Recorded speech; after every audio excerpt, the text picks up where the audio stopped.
भारत पाकिस्तान युद्ध के दौरान पाकिस्तान का समर्थन करने वाले तुर्की के खिलाफ पूरे देश में गुस्सा है। लोग अपने अपने तरीके से तुर्की के सामानों का बहिष्कार करते हुए नजर आ रहे हैं। तो इसी कड़ी में जेएनयू ने भी एक बड़ा निर्णय लिया है और इसी में बातचीत करने के लिए हमारे साथ मौजूद हैं जेएनयू की वीसी शांति श्री जी। सीधे बातचीत करते हैं। मैम, एक बड़ा निर्णय जो है वो जेएनयू के द्वारा लिया गया है तुर्की को लेकर, उसकी यूनिवर्सिटी को लेकर। क्या निर्णय है और यह फैसला क्यों लिया गया?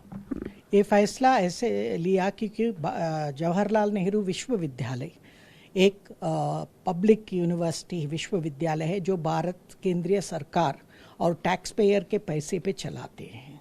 और दूसरा है हमारे पास तुर्की भाषा का एक सेक्शन है, एक ही प्रोफेसर है जो भारतीय है, वह सिखाते हैं। फरवरी में हम ये इनोवी यूनिवर्सिटी जो उनका पब्लिक यूनिवर्सिटी है उनके साथ ये करार हुआ। ये करार में हम रिसर्च स्कॉलर्स और स्टूडेंट्स का एक्सचेंज के लिए किया है। और अब हमें ये निर्णय लेने के लिए सोचा क्योंकि जो देश हम ऑपरेशन दोस्त में जिसको हम मदद किया, आज भारत को, भारत की विरोधी, वो भी आतंकवाद फैलाने विरोधी के साथ देती है। तो इसीलिए हमने कहा इंटेलेक्चुअल्स, एकेडमिक्स ये बोलना चाहिए, ये वक्त है कि हम भारत के साथ, हमारा आर्म्ड फोर्सेस के साथ रहना चाहिए। दूसरा, भारत के बहुत आर्म्ड फोर्सेस का जनरल्स, आपका आर्मी चीफ और नेवी चीफ जेएनयू का एलमनाई है।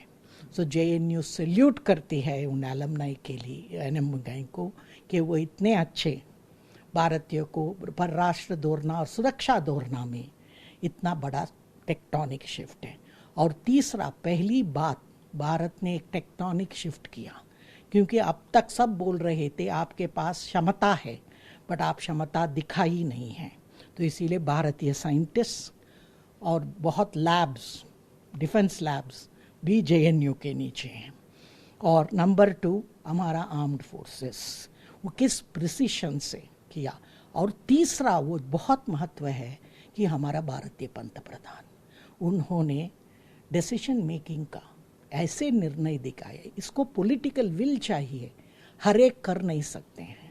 हमने अब तक हम बताते थे भारत एक बिग पावर है बट एक स्मॉल पावर के माइंड से है। बट पहली बार हम दिखाया कि हमसे पंगा मत लो, हम पर आतंकवाद करोगे तो हम रिप्लाई करेंगे। तो इसीलिए ये वक्त है कि भारत की इंटेलेक्चुअल्स और एकेडमिक्स और ये हर एक विश्वविद्यालय जहाँ बच्चे पढ़ते हैं कि भारत के साथ रहना है, भारत की आर्म फोर्सेस के साथ रहना, बिकॉज हर एक नागरिक का भी सुरक्षा के लिए उनका भी एक कर्तव्य है। युद्ध के दौरान जिस तरह से सेना ने शौर्य और साहस का परिचय दिया, उसको लेकर क्या कहेंगे मैम आप? ये फिनोमिनल है, मैं आज तक ऐसे नहीं देखा है। और आप देखा उसके बाद इंफॉर्मेशन वॉरफेयर भी हुआ जहां इतना झूठ बोली जाती थी, बट आपको मालूम है झूठ ज़्यादा समय नहीं रहती है। अब हम दिखा दिया विश्व को कि भारत क्या कर सकती है। सो हम एक साथ आएंगे और एक हमारे इतने courageous tallest spokesman of democracy ऐसे पंतप्रधान की नेतृत्व में बहुत कुछ सकते हैं। ये एक विकसित भारत है, एक नया भारत है।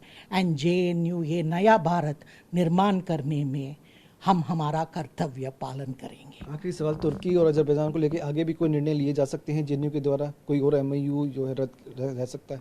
एक ही एमओयू था, एक इन प्रोसेस था, तो वो नहीं करेंगे।